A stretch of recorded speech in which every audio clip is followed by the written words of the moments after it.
일마다 너희에게 평강을 주시고 주께서 너희 모든 사람과 함께 하시기를 원하노라.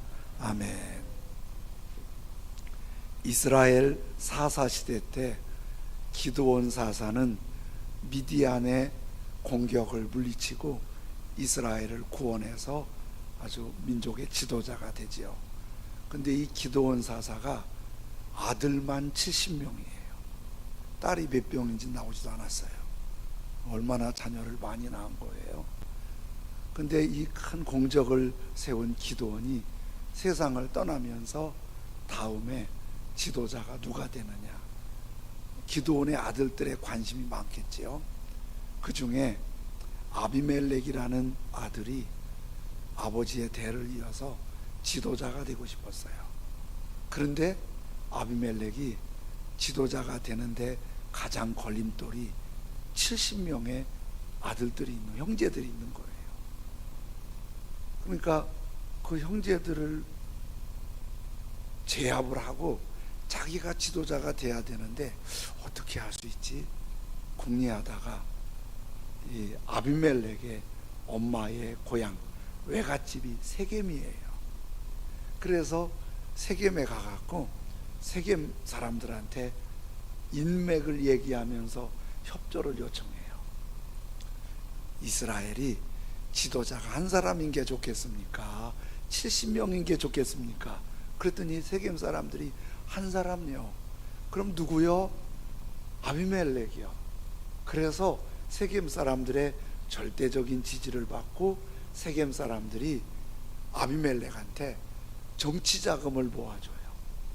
아비멜렉이 정치 자금을 갖고 조폭을 고용해요.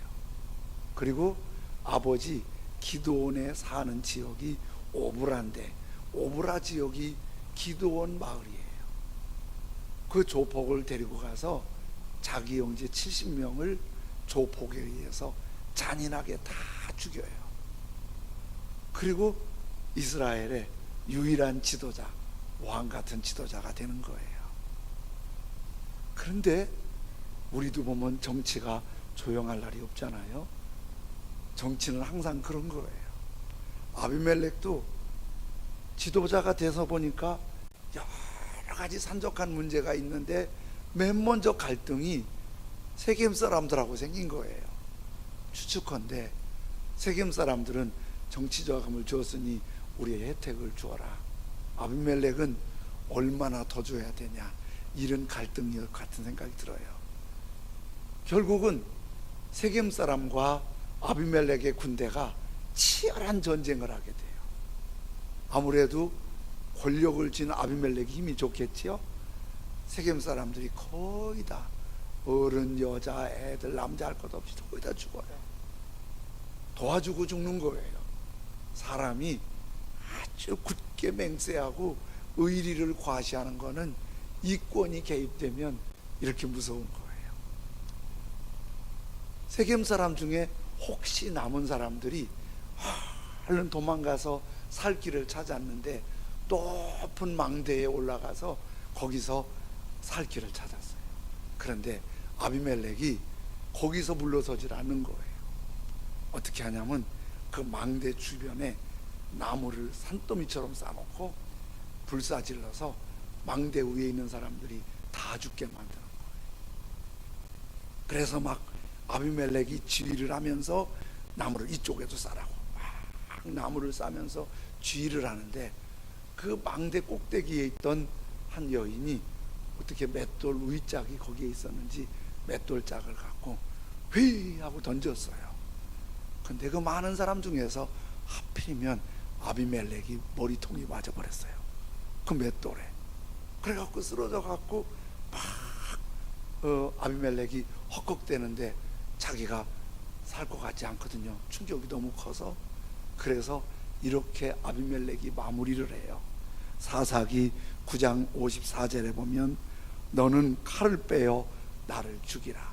사람들이 나를 가리켜 이르기를 여자가 그를 죽였다 할까 하노라.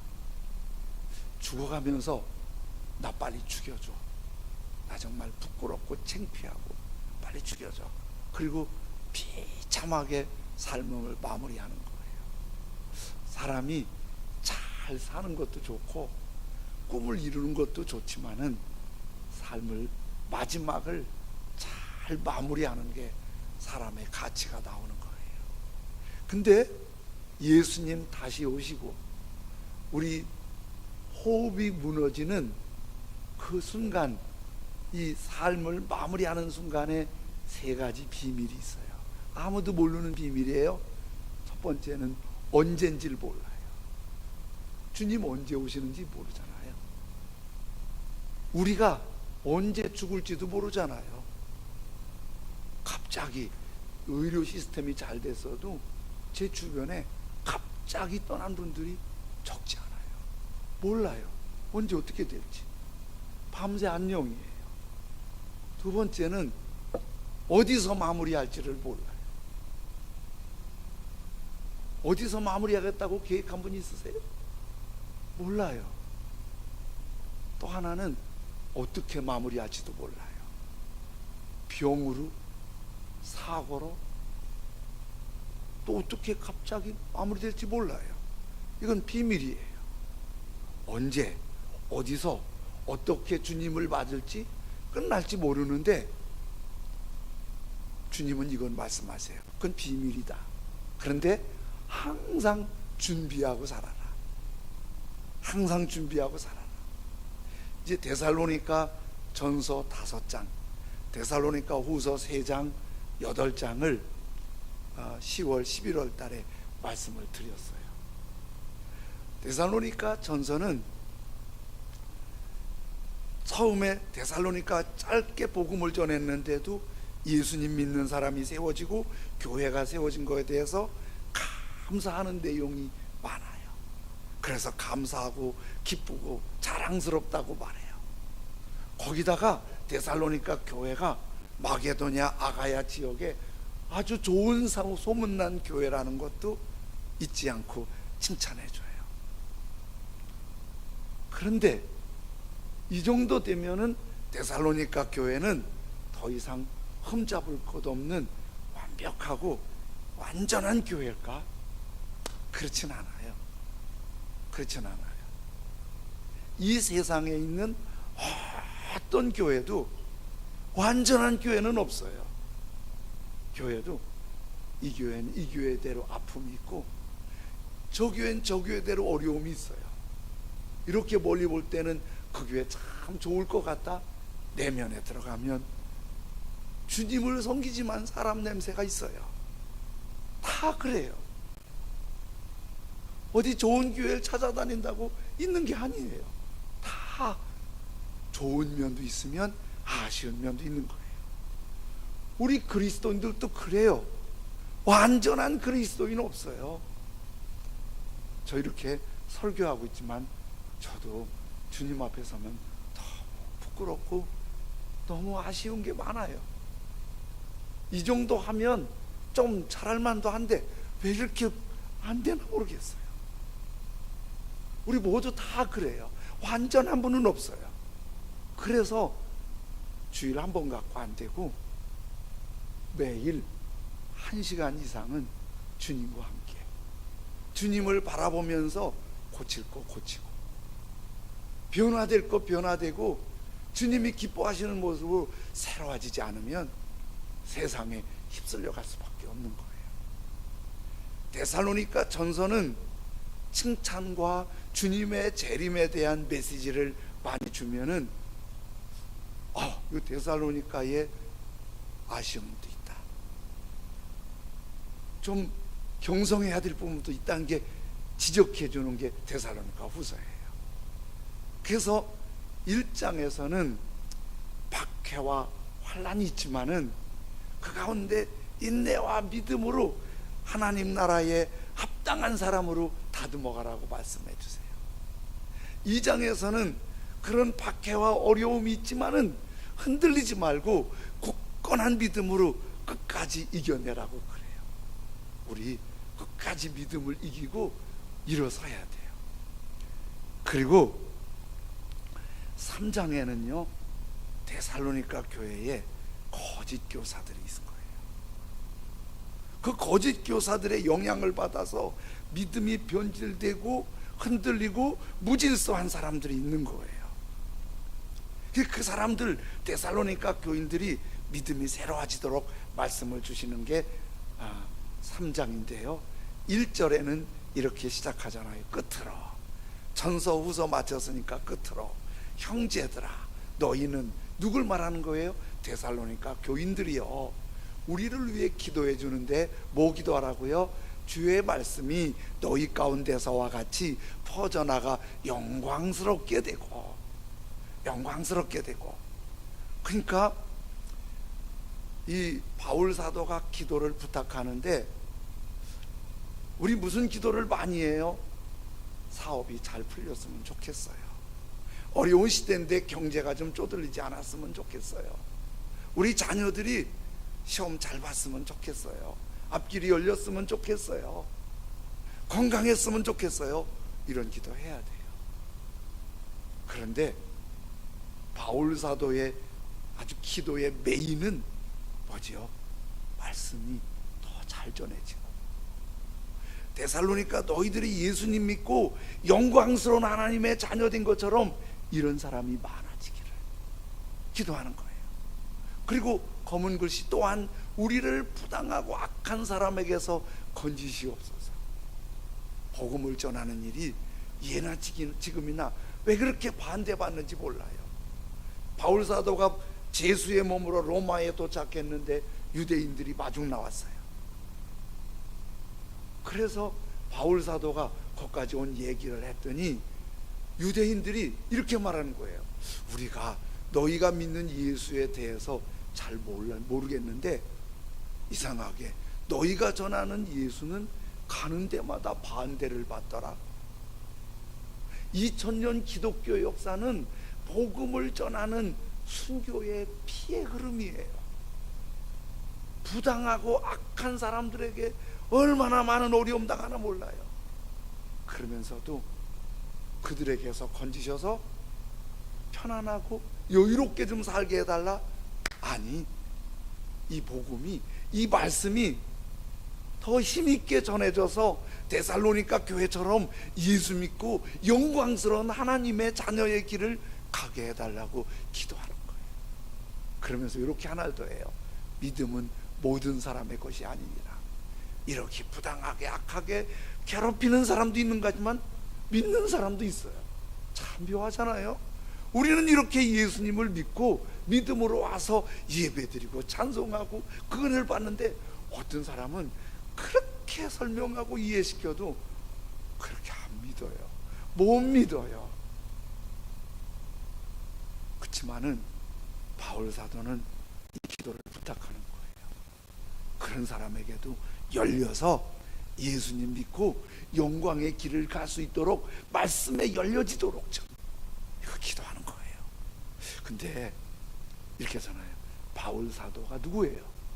데살로니가 교회를 세우신 분이고 영적인 큰 인물이에요. 데살로니가 교회 교인들은 뭐예요? 아직 어린 초신자예요. 그러면 바울 사도가 너희들 말이야, 기도 좀 많이 하고 너희 믿음 좀 똑바로 지켜, 정신 차리고 기도해야 돼, 이렇게 훈계하고 가르칠 수 있는데, 오히려 영적인 탁월한 지도자인 바울 사도가 이제 초신자인 데살로니가 교회 보고 우리를 위해 기도해 주세요. 이게 아주 겸손하고 주님을 아는 거고 주님을 의지하는 거예요. 바울 사도가 데살로니가 교인들에게 우리를 위해 기도해 주세요. 저도 여러분에게 기도 부탁합니다. 기도해 주세요. 여러분이 기도해 주셔야 제 안에 순수하고 기름지고 하나님이 원하시는 뜻을 그대로, 안혜우 목사님 표현대로면 심부름을 잘해요. 심부름을 잘하는데, 주님이, 내가 주님을 향하는데 여러분이 기도해 주시면 이렇게 주의 말씀이 더 힘있게 전달이 되는 거예요. 기도가 필요해요. 우린 여기서 중요한 걸 하나 기억해야 돼요. 하나님은 유명한 목사님의 기도는 통으로 들으시고 이제 초신자 기도는 안 들으시고 소홀하게 보시는 분이 아니시라는 것. 하나님은 우리 모두 교회 나온 지 얼마 안 된 분이나 교회 오래 다닌 분이나 목사나 집사나 장로나 기도할 땐 티켓이 하나예요. 누구의 기도는 대단하고 누구의 기도는 약한 거 아니에요. 그래서 우리는 이런 기도 필요해요. 기도해 주세요. 서로 제가 좀 이렇게 기도가 필요해요. 기도 좀 해주세요. 제가 중보할게요. 기도해 드릴게요. 그런데 특별히 무슨 기도예요? 구원받을 사람을 위한 생명의 기도예요. 우리 자녀들이 구원의 확신으로 믿음이 세워지게 해주십시오. 우리 가족들이, 우리 친척들이, 우리 직장 동료들이, 지인들이 그들을 위해서, 내가 누구를 위해서 기도하는데 기도 좀 해주세요. 그 마음이 열려서 예수님 믿을 수 있도록. 바울 사도의 이 기도예요. 이 기도를 끝으로 강조하는 것은 지금 주님 재림을 맞이하는데 거짓 유혹자들의 혼란을 틈탄 그 자리에 기도해 달라는 거예요. 생명의 씨앗이다. 그래서 마지막을 준비하는, 주님 앞에 설날을 준비하는 그 믿음으로 사는 사람들은 특별히 생명을 위한 기도가 소중해요. 열방의 영혼들을 위해서, 우리 대한민국의 영혼들을 위해서. 그리고 기도하다가 서로에게 암흑에 의해서 기도해 주세요. 각 기관이 품은 어느 민족을 위해 기도해 주세요. 기도해 주세요. 이 기도가 어떻게 해요? 영광스럽게 하는 복된 기도인 거예요. 그러면서 본격적으로 데살로니가 교회의 문제점을 얘기하면서 일깨워 주세요. 그것이 3장 6절 7절입니다.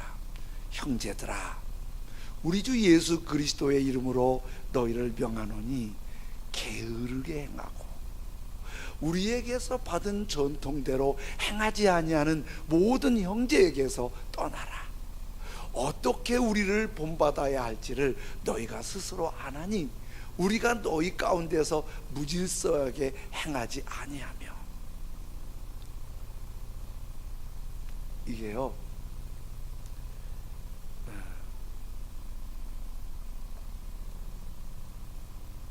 주님이 재림하신다는 얘기가 데살로니가 교인들에게 쫙 퍼졌어요. 예수님 믿고 구원받고 다시 오시는 주님을 소망하는 신앙은 굉장히 건강하고 복된 믿음이잖아요.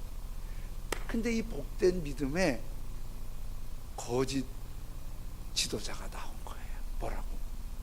야, 주님 곧 오신다며. 그 애들 공부시키지 마. 주님 오실 텐데 공부는 뭐로 해? 직장 다니지 마. 뭐로 힘들게 일해? 뭐 그럴 거 없어. 그러면서 주님 다시 오실 거니까 직장도 다니지 말고 일도 하지 말고 공부도 하지 말고 기도하면서 주님만 바라보라고 그렇게 얘기를 해요. 그럴듯한데 이게 함정인 거예요. 이게 함정인 거예요. 데살로니가 교회에 이런 문제가 생긴 거예요. 그래서 3장 11절에 이렇게 말씀하거든요. 우리가 들은즉 너희 가운데 게으르게 행하여 도무지 일하지 아니하고 일을 만들기만 하는 자들이 있다니. 이게 일을 만들기만 하는 자들을 원어 성경에서 이런 표현을 썼어요. 페리에 르기조마이 그래요. 페리에 르가조마이.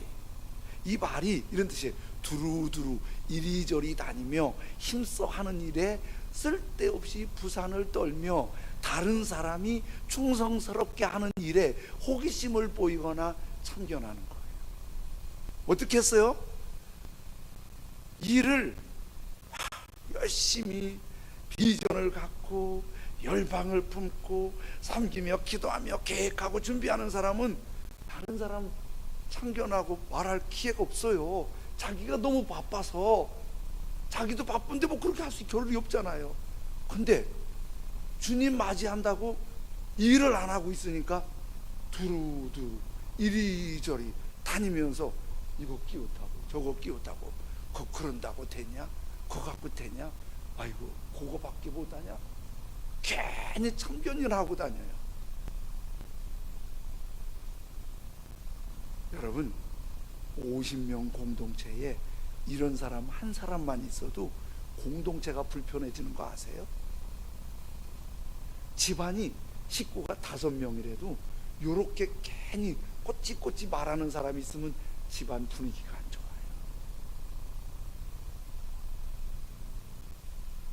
그런데 데살로니가에 이렇게 한 사람이 있다고 그렇게 했겠어요?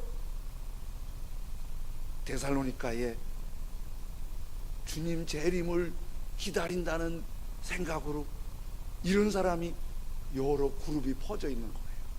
그러니까 데살로니가 교회가 얼마나 힘들었겠어요.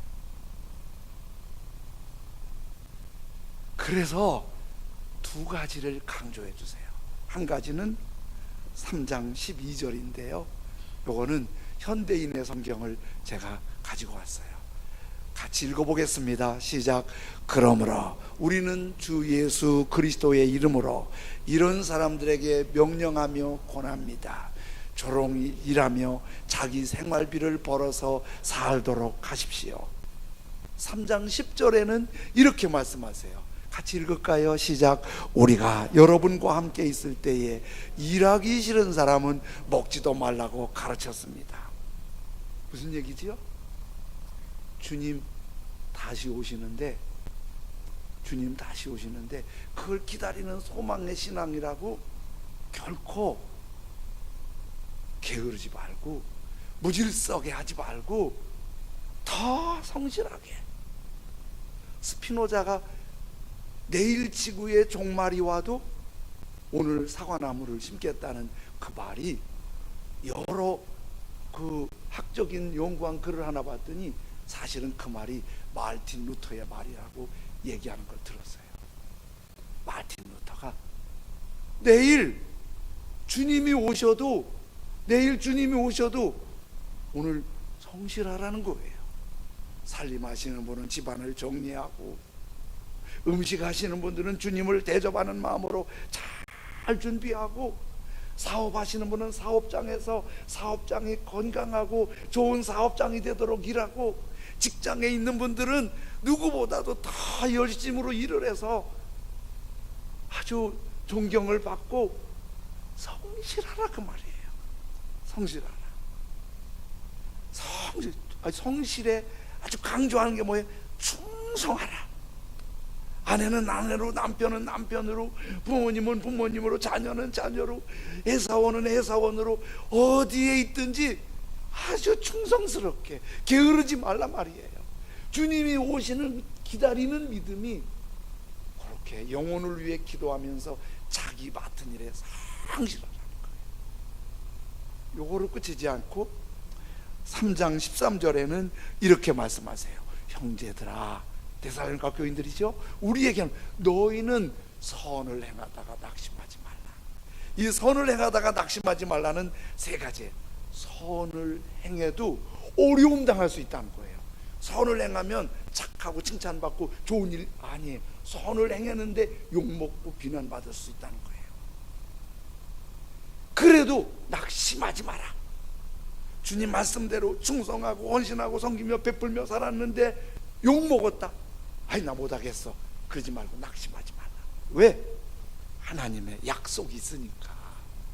하나님의 약속이 있으니까. 그러니까 주님 오시는 그날과 그때를 모르고, 우리가 주님 앞에 갈 그날과 그때를 모르지만은 영혼을 위해 기도하며 성실하게 일을 해서 베푸신 은혜로 베푸는 거예요. 돕고 섬기고 베풀고 사랑하며 사는 거예요. 힘든 일이 있어도. 그게 뭐라고요? 주님 맞이 준비하는 거예요. 수주대토라는 사자성어가 있는데요, 이 말을 그대로 설명하면 구루터기를 지켜 토끼를 기다린다는 뜻인데요, 중국 춘추전국 시대에 송나라의 한 비자가 남겨놓은 글이에요. 이 얘기에 이런 얘기가 있어요.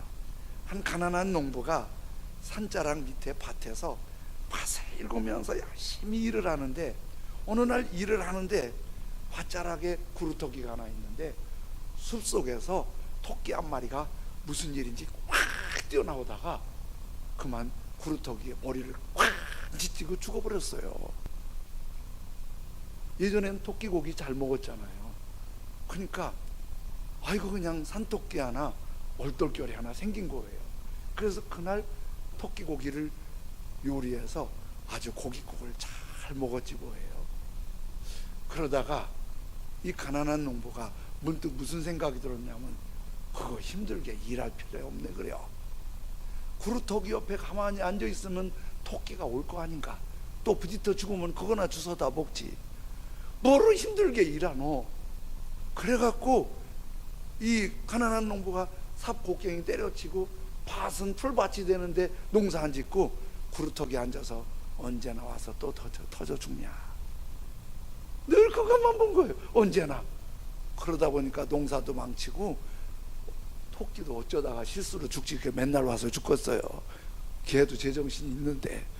그거 기다리다가 자기는 가난하게 되고 삶은 비참하게 돼서 온 나라의 웃음거리가 됐다. 그래서 그렇게 살지 말라고 수주대토, 토끼나 기다리지 말고 주님 오신다고 그렇게 무질서하게 게으르게 살지 말고 주님 오시는 그날을 기다리는 사람답게 더 열심히 최후의 순간까지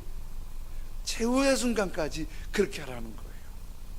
육군 군가도 우리가 군대 생활할 때하고 조금 여러 개 바뀐 것 같더라고요.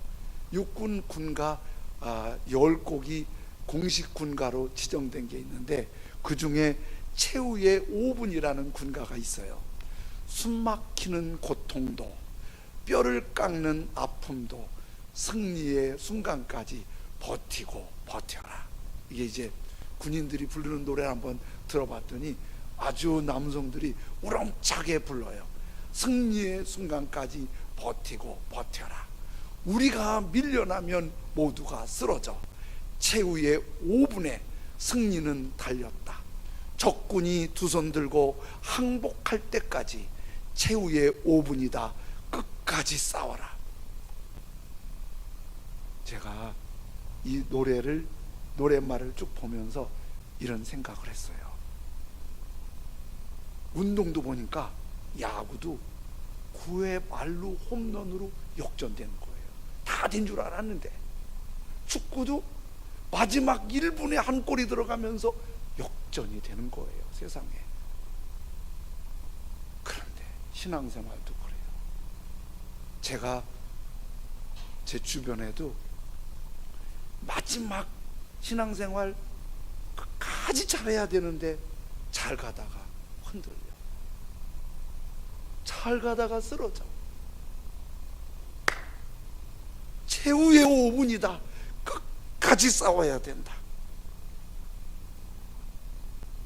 이 믿음, 우리 천양 가족들이 그날과 그때를 모르지만, 어디서 어떻게 될지 모르지만 항상 영혼을 위한 생명의 기도와 성실한 삶으로 선을 행하며 살고 끝까지, 그래서 마지막이 복이 됐으면 참 좋겠습니다. 천양 가족들이 마지막까지 그렇게.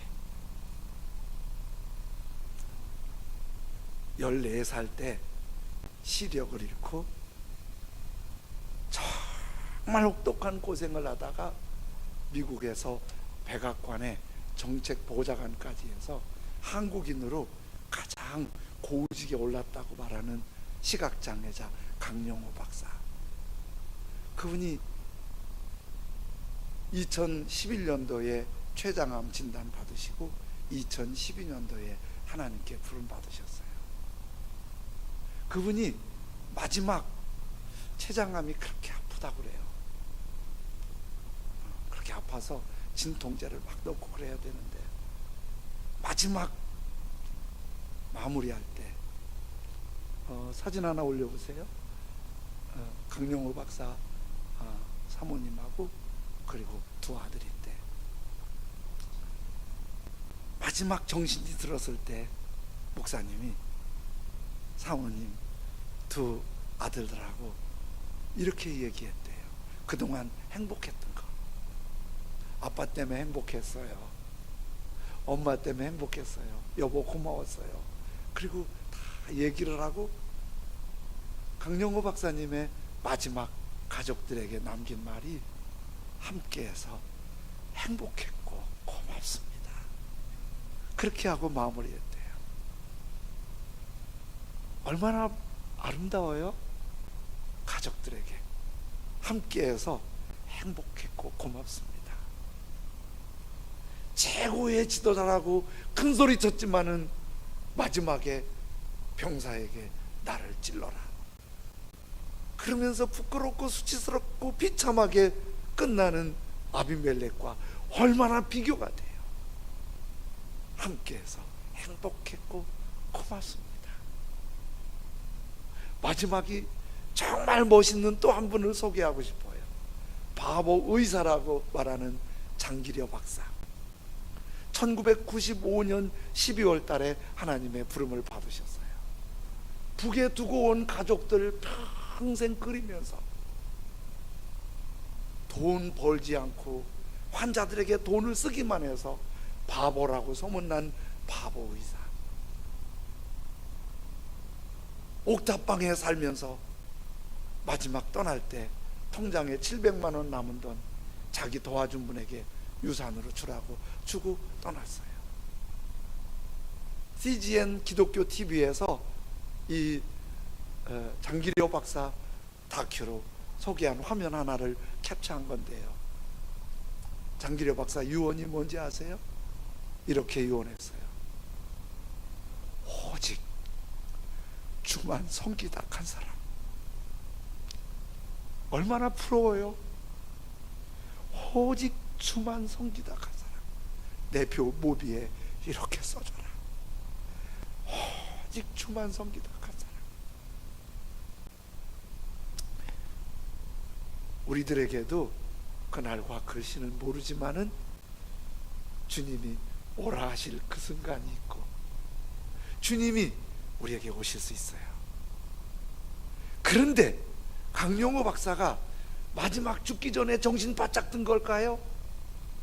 장기려 박사가 마지막 죽기 전에 정신 든 걸까요?